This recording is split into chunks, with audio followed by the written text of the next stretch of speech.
نرفع الرايات سوف يعلمون أن نحن المسلمون قادمون حين نرفع الرايات سوف يعلمون أن نحن المسلمون قادمون.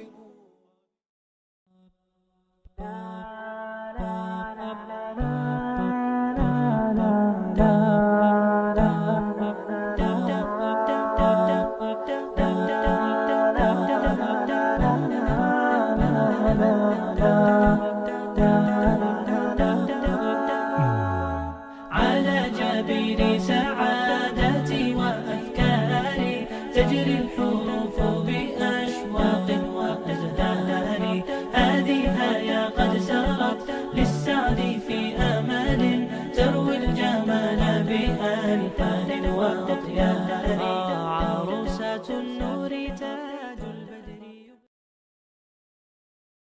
Right? So with me, I wanted to study philosophy from a perspective of understanding the philosophy of science, understanding evolutionary theory. Why did you want to understand evolution, philosophy? Why? So the thing is, when we're giving dawah, right, we're trying to convey convey the message of Islam. Now, one of the things which used to come up, which came up like a trump card, which came up like a get out of jail card, which is that, evolution. Sometimes people just used to say that. They didn't even bother explaining what they're saying. Yeah. Now, I had an interest in evolutionary theory from before I started studying formally. But then I was kind of like, do you know what? This is used as a weapon against God. So it's better for us as Muslims, rather than just hearing about this particular theory, to understand it at a really powerful academic level, so that if somebody asks us, we can at least give them an Islamic perspective. It can't just be like, oh, by the way, there's this video online which is about conspiracy theories and about why evolution's fake or whatever. Yeah. You want to do something that's academically strong. So that's why I wanted to do it. So you wanted to basically, you done it with the in the effort that it's going to aid you in the da'wah, basically. Yeah. A lot of people bring this up. It's an atheistic idea, right? See, this is the thing, Musa, right?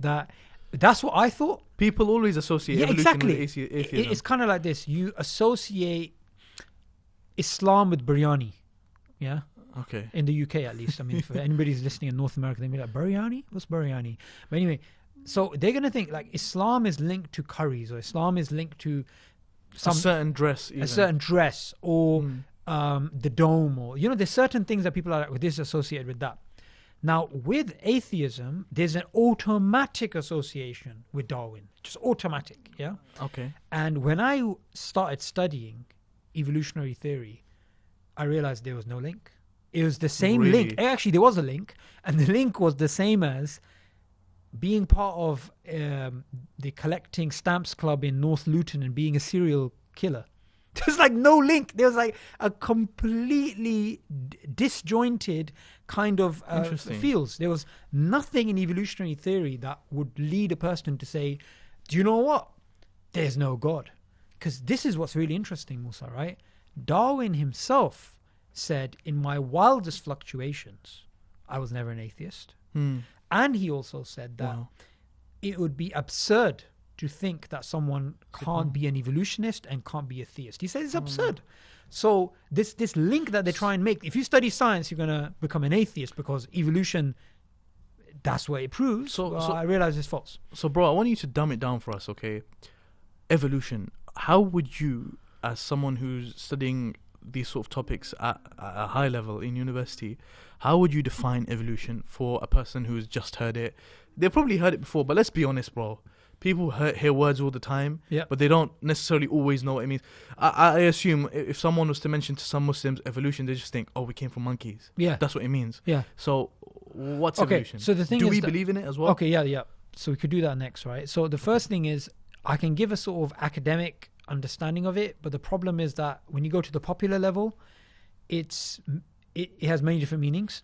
And even sometimes within academia, it's used in the same way it's used at a popular level. So it gets very confusing. But let me just explain it in the way evolution was understood before Darwin. Okay. Now, as soon as you hear, wait, hang on a second. I thought Darwin came up with evolution. Yeah. When you hear evolution as a concept existed before Darwin, automatically you get this red flags. You're like, well, what's going on here? Right? So evolution before Darwin meant that there's biological change over time. And evolution was written about, philosophized about, theorized about for approximately 3,000 years. So it's been a well understood and philosophized idea for a very long time. Okay. Darwin came along and he developed something different, which is known as Darwinian evolution. Okay. So evolution simply means biological change over time. What's Darwin's? So Darwin's is different. So Okay. evolution has a very, very basic understanding, which is that biological change over time. Okay. That's not theologically dangerous. You know, that's not something which people are going to be like, oh my God, you know, what kind of anti-God idea is this? Yeah. Darwinian evolution is a idea that all of life goes back to a single organism, a single beginning, and it's called the tree of life. So from that first cell, all of life, me, you, the camera guy, Lady Gaga, we're all related, right? All human beings, all animals, all elephants, everything. The second idea is that this happened through a natural process known as natural selection. So these are the Darwin's idea. This is Darwin's idea that all of life has one common origin, and two, this happened via this blind mechanical force known as natural selection. Now, what happened was after Darwin, his idea wasn't atheistic. Okay. And he in fact wrote himself that I didn't intend to write atheistically. There's nothing that's there that's saying there's no God. People after Darwin turned it into an anti-God idea. And even while he was alive, it was being used as an anti-God idea. Okay. Okay, so basically, Darwinian evolution puts things in the beginning of time. Is that what the difference is? It's a history of evolution. Okay. It's a particular history of evolution. Okay. And it's also that it's like before him, Yeah. Darwin, and even after Darwin. In fact, some of Darwin's friends, like Asa Gray, he was a Harvard University professor, I believe.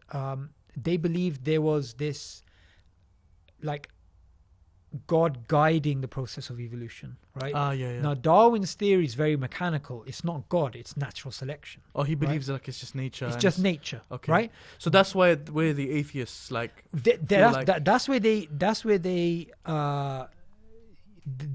hijack that understanding, And they say we don't need God. and they say we don't need God, because what Darwin was basically saying was this, right?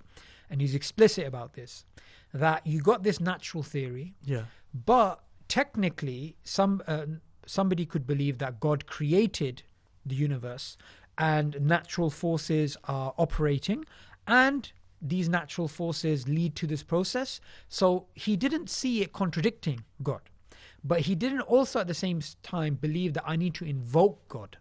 Now, that's a very subtle point, but atheists just hijacked it and said, no, it's an atheistic theory, and it just went wild. Yeah. Okay. So I'll give you an example, right? There's a guy who wrote a review of Darwin's book, The Origin of Species, when it came out. And this guy believed in God. And Darwin's idea conflicted with the idea of biblical creation, of Islam or Islamic creation, that, you know, you have the first man which was created, which is Adam, and that man is not linked to anything else in nature. Yeah. So this this particular theist, he wrote a review of Darwin's Origin of Species, and he said that the idea that God created everything separately, like created tigers separately to whales and whatnot, and humans, and the idea that God created one life which evolved into everything else, which is Darwin's idea, he said both these ideas are just as noble. They're just as noble for God. God can either do this or that. God is still, you know, a majestic creator. Still God, yeah. Yeah. Darwin was so impressed by that review of that religious person, he took it and he inserted it in his second edition of The Origin of Species. No way. That shows he wasn't atheistic. No, he wasn't. He wasn't like this Richard Dawkins type of atheist. In fact, if you pick up Richard Dawkins' 1980s book, The Blind Watchmaker, and at that time I think you were minus 10 years old, right? When that book came out, it was the main popular evolutionary book in the world in terms of popular understanding of evolution, right? A popular science book. In that book, here's what he says. Darwin allowed us to be intellectually satisfied atheists. So even as long ago as 1980s, right?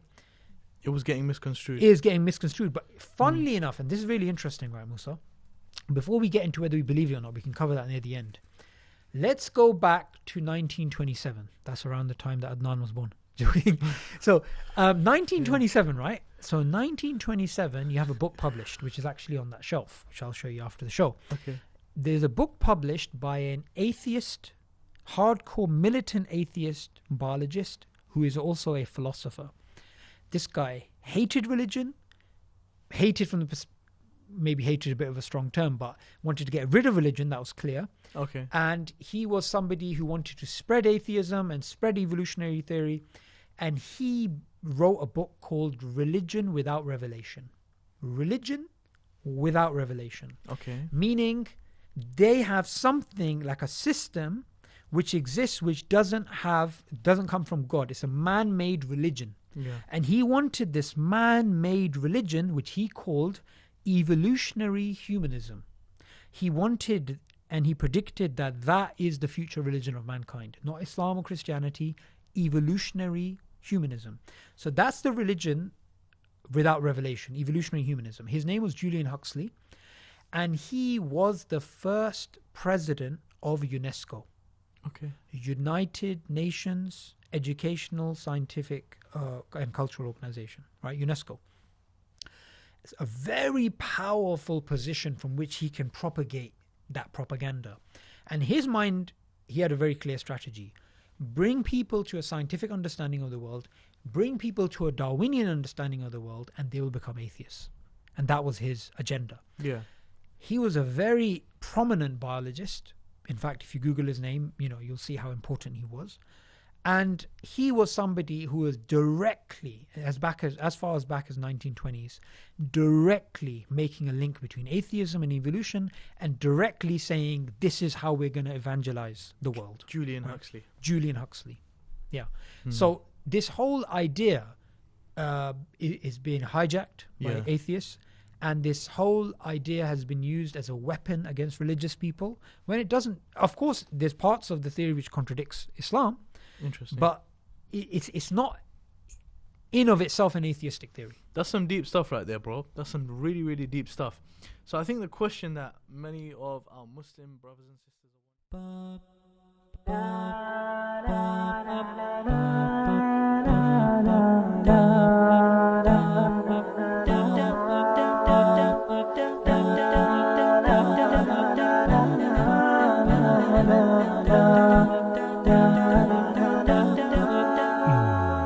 على جبين سعادتي وأفكاري تجري الحروف بأشواق وأزهار هذه يا قد سرت للسعد في أمل تروي الجمال بألحان وأطيار عروسة النور تاج البدر يبرزها نجما يشع بأنوار وأنوار مبارك زوج